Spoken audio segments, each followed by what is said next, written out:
Good morning, everyone. This is Mike Smith from the brokerage. Welcome to today's session. What we're going to do today is we're going to look at the healthcare.gov website, and we're going to review some of the 2024 ACA rate plans and the rate increase action that is projected. We rely on this information about this time each year. Thankfully, it's come out a little sooner this year, but as you can see here from the screen, I'm not going to read you everything, but I do want to just at least give you a high-level overview of what the rate review does. As you know here from what it says, the ACA requires that insurers planning to significantly increase plan premiums submit their rates to either the state or federal government for review. Now, you'll see here in the next few minutes that there's not necessarily significant rate increases. There are on a few plans, and we'll point those out, but you'll also see some very pleasant news. There are actual rate decreases that are going to be taking place here. This process is designed to improve insurer accountability and transparency, and it ensures that experts evaluate whether the proposed rate increases are based on reasonable cost assumptions and solid evidence that gives consumers the chance to comment on proposed increases. You will see here some of the letters that have already been filed from the actuarial departments to CMS for rate review. Some of these rates may change, some may not. But we just wanted to give you this resource because it's something that we find very helpful when we try to project where we want to invest our time, or if in fact we need to develop some type of a retention plan for a plan that may be getting a large rate increase, and bring proactive solutions to our marketing partners. The ACA compliant products, so these are just the ones that we've been selling on exchange with all the ACA requirements, excuse me, for things like essential health benefits. And then what I was questioning was, what is a transitional plan? Or I know what a student product would be, but a transitional plan are those plans that began providing coverage before 2014. In other words, the grandfathered plans that were available before the Affordable Care Act took over. These plans are typically not compliant, or they may be compliant with all of the ACA regulations and protections, but are still subject to the rate review requirements. Most of these are going to be the older style Blue Cross Blue Shield plans and things that may have been available back in 2013. So typically compliant with the ACA regulations. As you see, while I scroll down here, I want to just introduce you to the functionality of this website. It's extremely easy for you to research. As you can see, the first thing they ask, where would you like to start? You can either search for an ACA compliant product, or you can click on and search for transitional and student plans. We're going to focus our comments here this morning on the ACA compliant products. And then as you can see here, the next thing you're asked to do is choose a state or a United States territory. So because we have so much of our population here on this call today that is from Texas, we're going to focus on Texas, but I just want you to know, if you're from Oklahoma or any other state, that you just simply choose the state. And then as you can see here, they're going to give you the chance to either shop this by individual plans or small group. Now, the small group plans, you just click on that button or click on the individual, and then you can choose the plan year. Obviously, what we're interested in doing this morning is looking at the 2024 plan year. So we have Texas and the individual market for plan 2024, and we just click on submit. Now, as you will see here, the Texas rate review submissions, the structure is the same for whatever other state you're interested in researching. And as you can see here, the list of companies that are available in Texas are listed in alphabetical order. It looks like if you see the bottom right-hand side, there are 17 entries. I'm not going to go into detail about each one of those different 17 entries, but because Aetna is at the top, I want to at least start with them and show you what the basic structure is that you can research for each one of these companies. So in the top row, you can see here the plan effective date is January 1st. The requested rate change is an average of 14.94%. You may think, oh my gosh, that's much higher than the other companies. Look at the other companies that are listed. Well, don't worry about that. because in fact, you will find that the average may be 14.94, but some of the plans that you may be selling, as you look across that row, may be able to receive as much as a 9.92% rate decrease. And there are other products that may incur up to a 32.02% increase. And then on the far right-hand column, you can see that there are two products. So if we just click on Aetna, first of all, you see here, it just shows you what their insurer ID number is, 58840, a Texas corporation. That's important because while Aetna may have plans in other states, we are based here in Texas. This is the Aetna Health Insurance Texas Corporation. So that's who your appointment would be. If it's a different state, you would have a different Aetna Health Inc. Corporation appointment. If we go to the far right side and we click on the View Two Products, as you can see, there's also a button up there toward the upper right-hand corner where you can view this in Espanol. So if you're more comfortable reviewing this in Spanish, then obviously you can click on the Spanish button up here and it will switch over and everything will be in Spanish for you. If you want to switch back to English, just click on the English button and it'll go back to the English version. So that said, let's get into some of the rate review. You can see here that there are two products featured. The one on the left is the HMO Individual Exchange Plan. This is the Individual Family Plan rate. And then over on the right-hand side is the Op Exchange Individual Family Plan. All right, let's click on where it says View Full Product Details. And here we have the Aetna Texas Corporation. There's the number again, 58840. Shows you the effective date on the left. On the right-hand side, the review status date is June 15th, 2023. The requested rate change is 14.94%. It includes the individual exchange plans on the right-hand side where it says yes. You can see the final determination here on the left is pending review. And as many of you know from doing this for over a decade now, most of the time we might get the rates for window shopping, as they call it at healthcare.gov, somewhere in the second half of October. Unfortunately, it's usually closer towards the end of October, but normally you can expect that the window shopping will come out around the second half of October. There are two different types of information here that we see. One is the consumer level information, and the other is the insurer's supporting information. Again, I'm not going to go through all of these carriers, but just to give you the format so that you'll know what to expect for each one of the other carriers that you may want to research, let's go ahead and look at the consumer justification narrative. And that pops open a new window. And then there you have the two-page PDF that you can print out. You can see that this is a filing for 2024 premium rates, and it is an HMO product. They list the number of members included in this Texas corporation of 276,996. That's as of March 2023. That's also public information that you can find.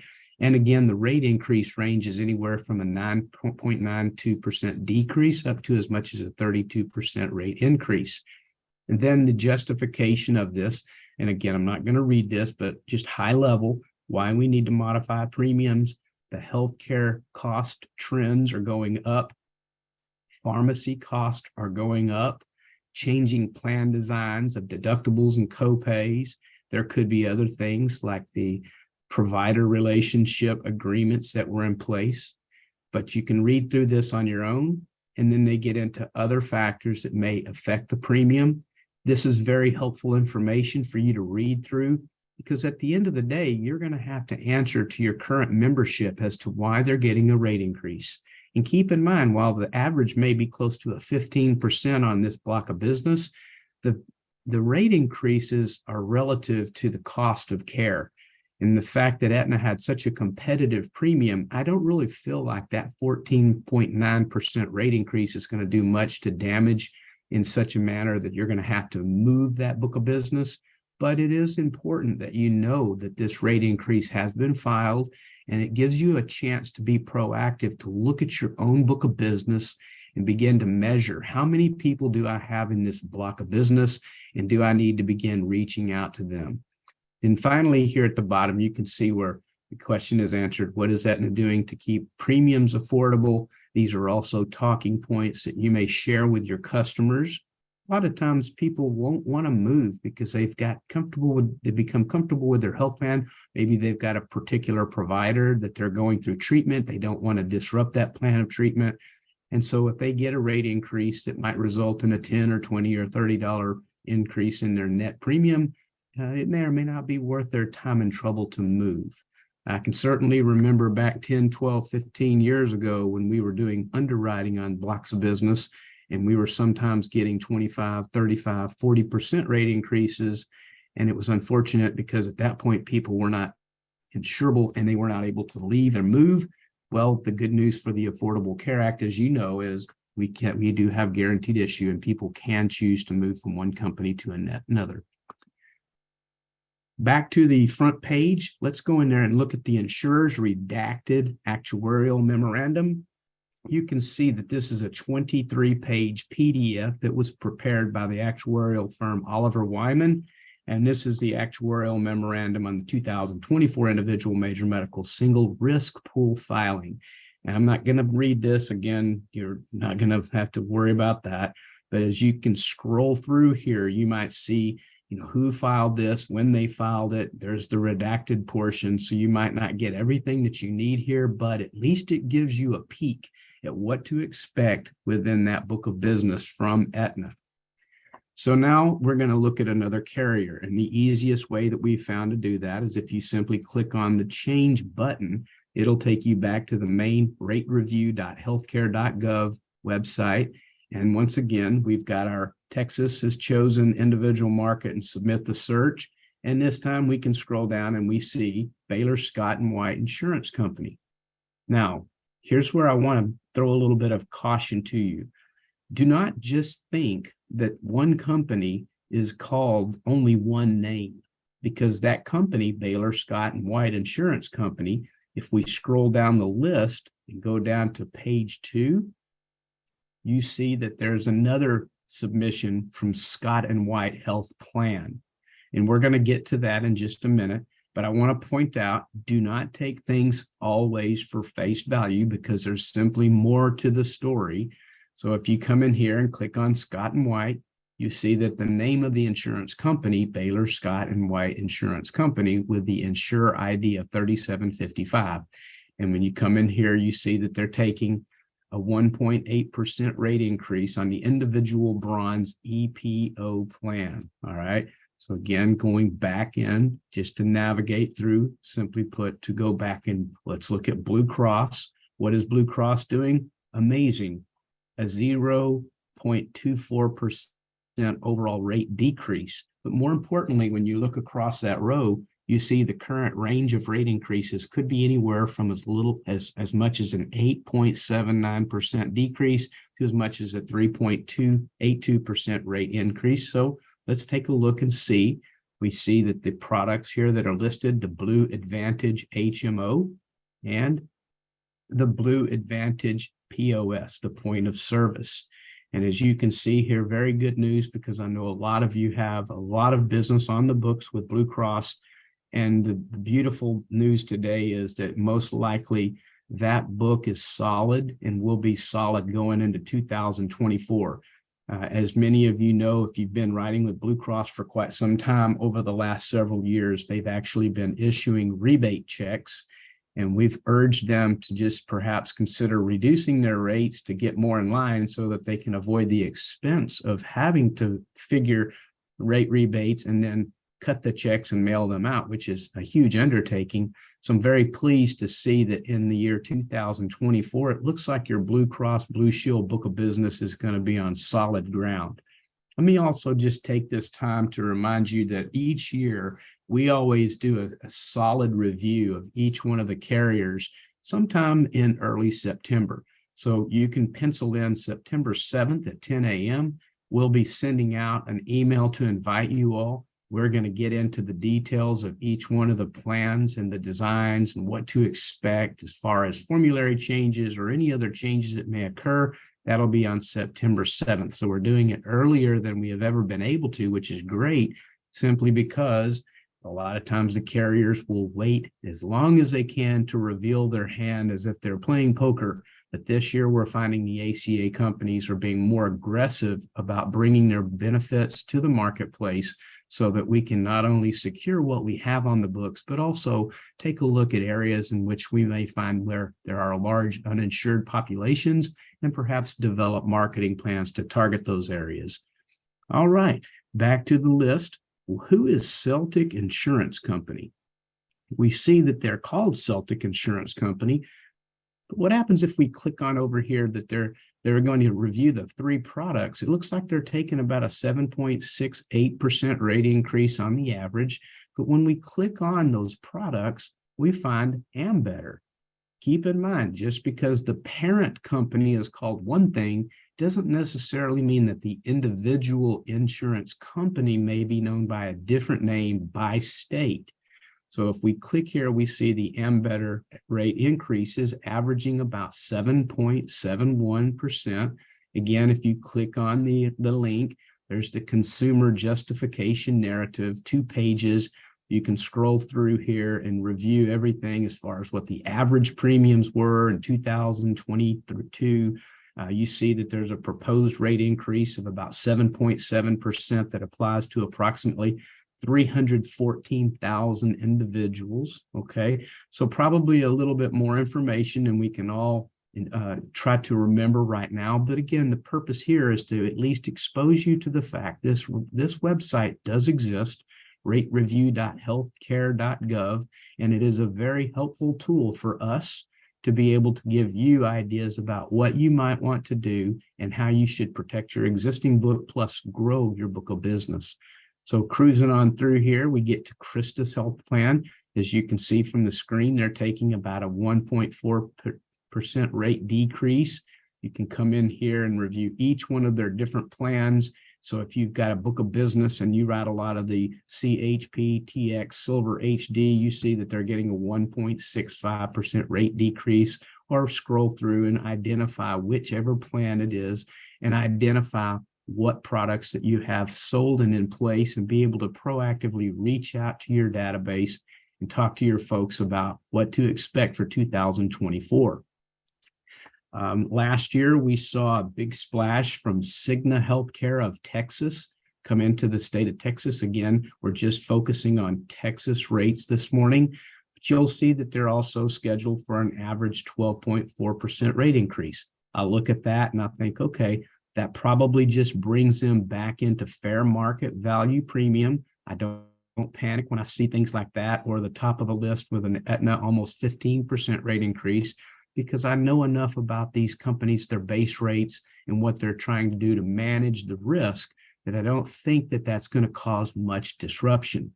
But as you can see here, you can check out the individual HMO rates. You can look at the consumer justification narrative. You see that the structure of this memo is a little bit different. They talk in terms of the scope and range of rate increase, estimating close to 200,000 customers will be impacted by that rate increase. So again, it just gives you an idea of what to expect, so that when you look at your own book of business, you might be able to proactively reach out to certain people and just say, hey, I just want to give you a heads up. You're going to be getting a rate increase. Here's what you can expect. And if they kind of freak a little bit, well, then maybe you might want to start preparing other quotes for them and preserve your book of business. That's the ultimate thing, is to keep your book of business strong and stable. We're not going to go through each one of these companies, but you can see here there's Community First Insurance Plans, Community Health Choice, Imperial, Moda. And again, having done health insurance for quite some time, I'm used to seeing rate increases that are north of 10%. So seeing these rates here don't really intimidate me as much as I have been in the past. We have a lot of business still with Molina Healthcare. They're taking the 8.2% average rate increase. Oscar, a very mild 3.39% rate increase.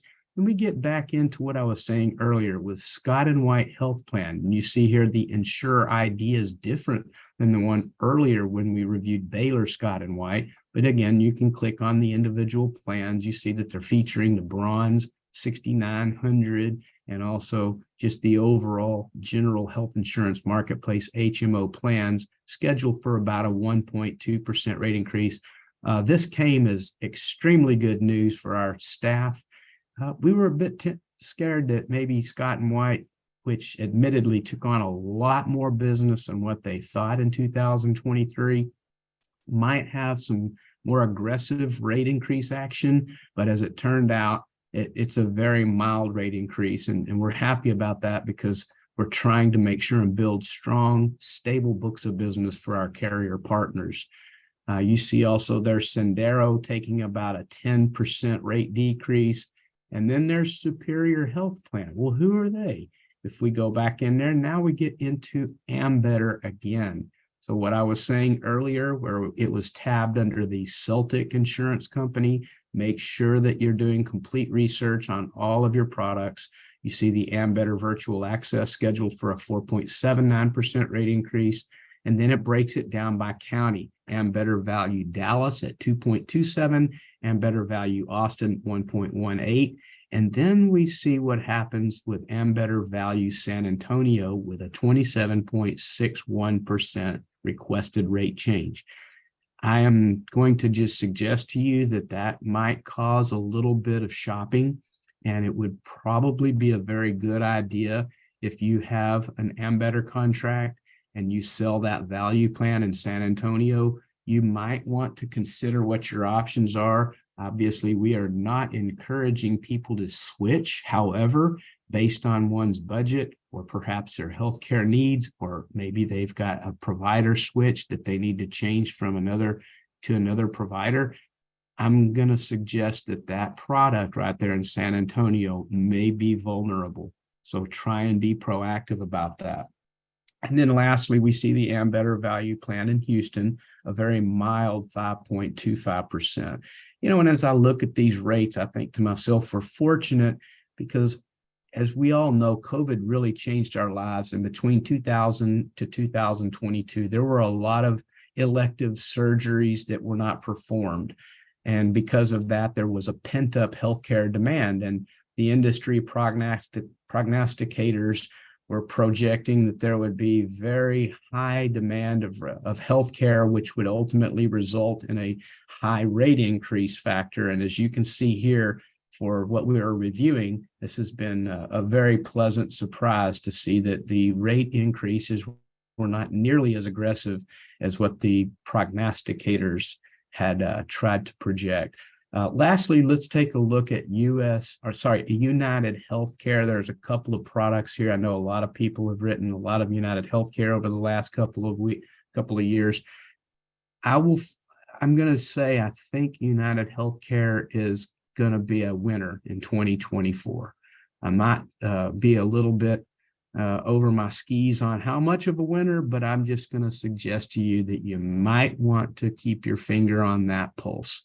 I feel like United has come together with some very aggressive pricing in Texas, possible expansion, and new programs that will better help manage the healthcare of their membership. So I think you might see some very aggressive, bold moves with both Blue Cross with their rate decrease, and also with United Healthcare as they're coming out full swing into Texas. As you can see here, they did not produce a consumer level information, but if we clicked on the insurer's redacted information, you can get more of a public filing in here, 22-page PDF. I don't know that you probably want to read all of this. However, it might give you some value and insight as to why, in my opinion, I think United Healthcare may have a strong plan. So overall, that is the rate review website, a bit of how to navigate it. Again, how you might be able to go and change to another state. If you wanted to look at Oklahoma, you can see the rate increases again are somewhat consistent, and even United Healthcare of Oklahoma kind of leading the charge there with a 3.45% rate decrease. Also very aggressive pricing right now with Oscar Health like Texas, Oklahoma also had some plan exits with Friday Health. So you've got some disruption in Oklahoma, but I feel like just giving you this information on how to find the website and how to navigate the website probably brings a little bit of value. So what I'd like to do now, I'm going to throw this back over to Belinda and crew. There may be some questions and some chat that has not been addressed yet, and then ask if either Belinda, Michelle, Chandor, or John Ross have anything else that they would like to add. Thanks, Mike. We've also got a question regarding Scott and White and their appointment process. At this time, they have are still in a blackout, and we have been told that they will not open back up for 2023, but that can always change in a moment's notice. So keep checking back with us, and as soon as it opens up, we can definitely get those links sent to you. The one thing that I would suggest and recommend to everybody is go ahead, now that the ACA certifications are open, complete your certifications, but do not wait for the rates to come out for the carrier's appointments. This website should help you kind of gauge your clients, where they're at, what products you have, and what those rate increases. But we would highly recommend that you go ahead and get those contracts in. The closer that we start getting to October, the longer it will take. And as we've experienced in years past, it will sometimes take until the new year to get contracts completed. So definitely go ahead and get those taken care of now. Your certifications are open. We can help you with that if you have any questions there or need any help with that. We do have one-on-one trainings. If you have ACA questions, anything like that, where you need just some additional assistance, we also offer health Sherpa trainings. These are every 2 weeks. So we can definitely go through the whole system with you, how to do the applications, questions, do any type of application updates, anything like that. We also have a lattes and learning that we have every 2 weeks, and that's going to be mostly for you to just join in and ask questions. What questions do you have regarding the ACA? This is a huge opportunity this year with the rates stabilizing as they are. So we definitely want you to, get as much information as you need, as much training. We can do groups, we can do single one-on-ones. So definitely look at our website also. Chandor will be updating information as we get it, and that will happen daily. So you will start to see information for plan year 2024 on our website. So just keep a look out there. Our Health Sherpa trainings are set up via email, so you can sign up. We also have that link on our Learning Hub on the website. There was a question that said, will Cigna be paying renewal commissions? Yes, at this time, we have not been told that they are not going to be paying renewal commissions. So at this moment, we're going to just assume that everything is going to remain until we start getting additional information regarding that. Hey, Belinda, what's the difference between on exchange and off exchange? I was just reading that one. So on exchange is going to basically be where you're going to enroll through Health Sherpa or a different EDE, which is a redirect into healthcare.gov. This is where you will qualify for a subsidy based on your tax family and your annual household income. An off exchange plan will typically be the exact same plans that are on the marketplace or healthcare.gov. However, you will pay the regular price. You would not qualify for a subsidy. So definitely it is always recommended that unless you have a client who is just absolutely adamant that they are not going to go on exchange, always run that quote for on exchange, because a lot of times they will qualify even when they think they will not, due to the new changes with the subsidies. Aetna, yes, you will be able to, if you look at this website, you will be able to see the Aetna rate changes. that they are showing. Hey, Michelle, one question that was raised here about the consent form. Would you like to go over any change that has occurred with the new ACA consent form? Absolutely. CMS has required that ACA agents do have a consent form. This form is designed to show that the client you're working with has agreed to work with you, and that they know who you are, and that they know what they're signing up for. So we have created a consent form. We used an outline that CMS did publish. They're not doing anything specifically. So that is on our website under the our ACA resources, but it does not need to have a wet signature. You can email this form. You can text this information and form. You can print it and have it signed for your clients. If you record your calls for any way, you can have it recorded.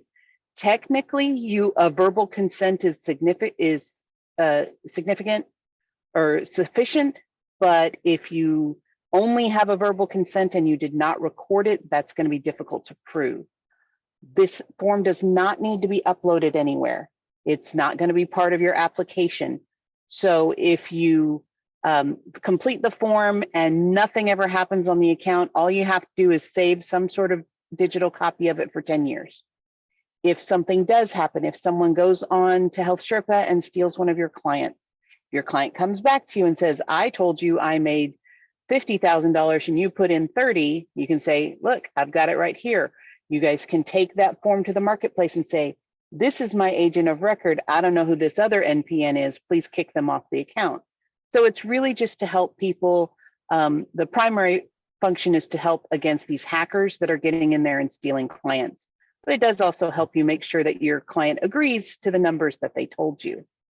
Let's see, other questions we're having come up with is income is too high and high cost. That is just something that people are having to deal with, unfortunately.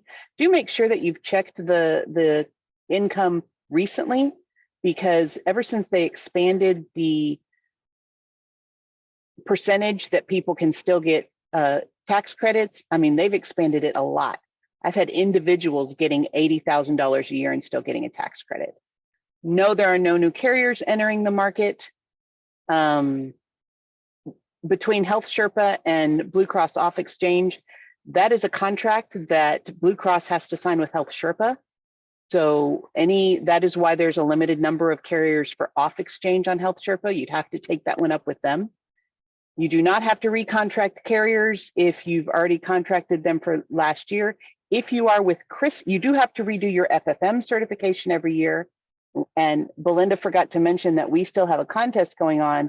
So if you send us a copy of your certification once it's completed, the first 250 will get a free CE voucher for a class for up to 12 hours. So that's a good thing to do. Just send that to acateam@thebrokerageInc.com. And if you are with Christus, they do have a certification every year of their own. It's not very lengthy, but we also have for the first 100 people to get that done an additional CE. Verification along with the actual application. So when you are working with a client, to just run a quote, you don't need that consent form. You need the consent form once you are going to put in their application and help them actually get a product. It's best to keep it. It's also required that you make sure that they have seen their eligibility letter. You don't have to have them sign it and send it back. Just make sure that you download it and email it to them. Then you have evidence on your end that they've seen it, because that's where it shows their income. That's where it shows their tax credit that they're getting. And it does show if they need any documentation for follow-up. Health Sherpa hasn't told us about having a way to record calls. So that is, again, something to take up with them. No new plans on the market. Application is accurate. Acknowledgement have to be a wet signature. No, it does not have to be a wet signature at all. You can email, you can text it. It's absolutely digital is the way to go. Health Sherpa does not have a form on their website at this time. You can absolutely download it. We have it on the BrokerLink website, and you can save it with your quote or signed contract, whatever works for you and your client. And we do have it in English and in Spanish. Let's wrap it up, and thank you, everyone. I hope you're staying cool in this lovely summer weather, and we look forward to helping you soon. Be sure to tune in to our next webinar on September 7th as we outline 2024 ACA opportunities. Thank you.